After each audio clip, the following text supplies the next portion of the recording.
Arabes, c'est pas des Iraniens. Qui ont prêté main forte aux gardiens de la Révolution. Il y avait des milices. Mais bon, c'est quand même des Iraniens qui ont tué d'autres Iraniens. Ils disent, on peut rien faire. Venez nous sauver.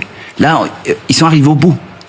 Mais vous, personnellement, parce qu'on l'entend beaucoup, vous n'avez pas peur qu'une intervention extérieure, américaine en l'occurrence, peut-être israélienne, suscite un patriotisme avec un effet drapeau, un effet de cohésion autour du régime du coup ? Ça, c'était le cas en 80. C'est terrible. C'est pour vous dire ces gens comme ils sont criminels.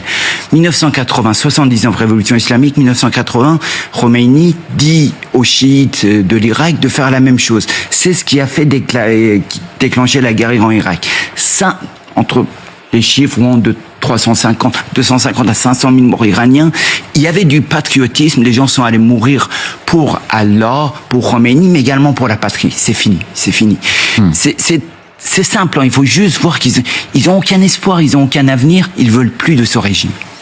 Vos réflexions, oui, général ? Oui, non, simplement, je pense que la politique de M. Netanyahou israélienne rejoint la politique du peuple iranien, c'est-à-dire que le cœur du système, les passes d'Aran, le guide suprême, etc., sont l'objet d'une haine du peuple iranien, mais aussi d'une peur du régime israélien qui sait que si ça n'est pas détruit, ça continuera en permanence.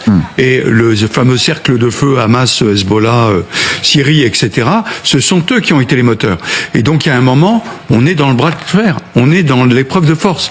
La question qu'on se pose aujourd'hui, et que se pose M. Netanyahou avec M. Trump, c'est est-ce que vous voulez y aller ? Vous avez les moyens. Est-ce que vous voulez y aller ?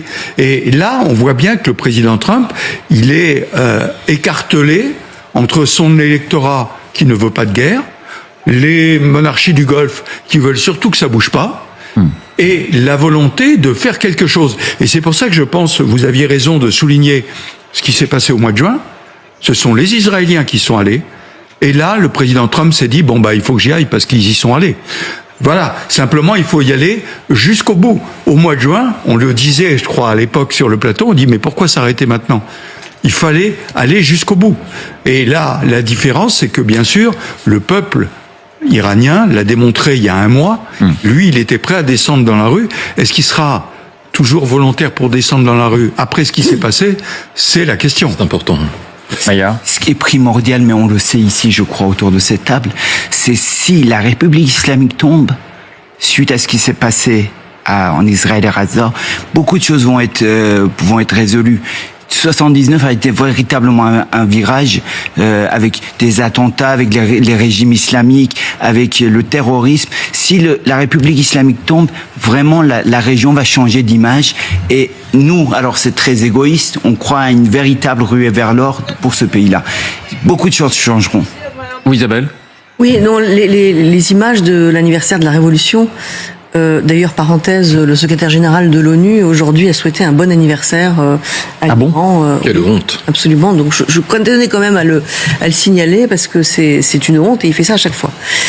Les images de l'anniversaire me font penser au village Potemkin. Vous savez, ce Potemkin, c'était l'amant de la grande Catherine II en Russie, mais c'est surtout le nom qu'on avait donné quand Catherine II était allée en Crimée.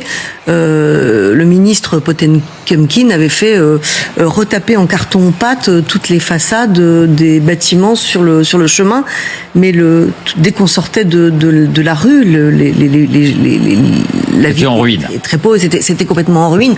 Il y avait quand même ces deux réalités, et là on a les deux réalités face à face. Alors ce régime assez partisan quand même. Hein. Oui, ce régime assez partisan. Et je pense que à un moment donné, quand on a cru qu'une frappe américaine allait être déclenchée, Donald Trump a sans doute cru l'espoir d'un petit moment il a sans doute rêvé que l'Iran soit un autre Venezuela, c'est-à-dire qu'on puisse très rapidement, parce que c'est sa nouvelle théorie d'intervention extérieure. Il n'est pas contre les interventions extérieures, il est pour une intervention extérieure qui se fasse de manière aérienne. On fait 3 petits tours et puis s'en va. On enlève un dirigeant ou pas d'ailleurs, et voilà. Sauf que ça ne suffit pas en Iran, et l'Iran n'est pas le Venezuela.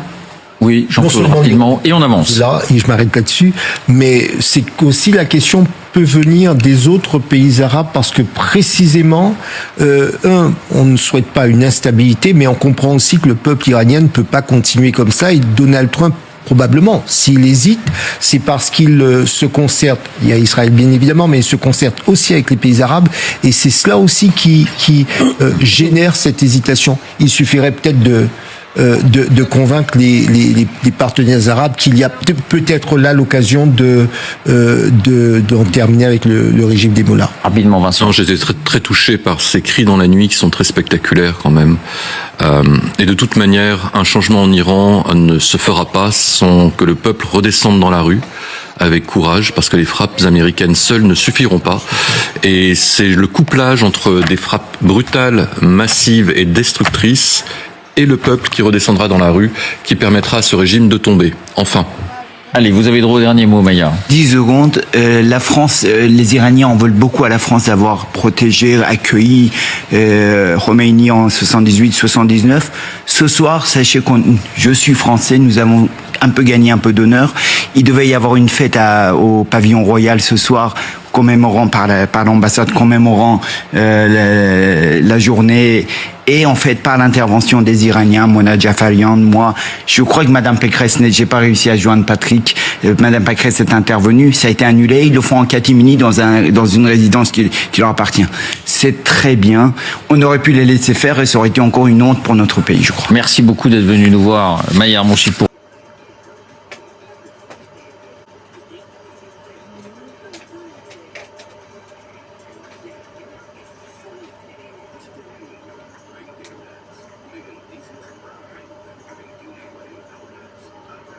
Đây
khoan đấy.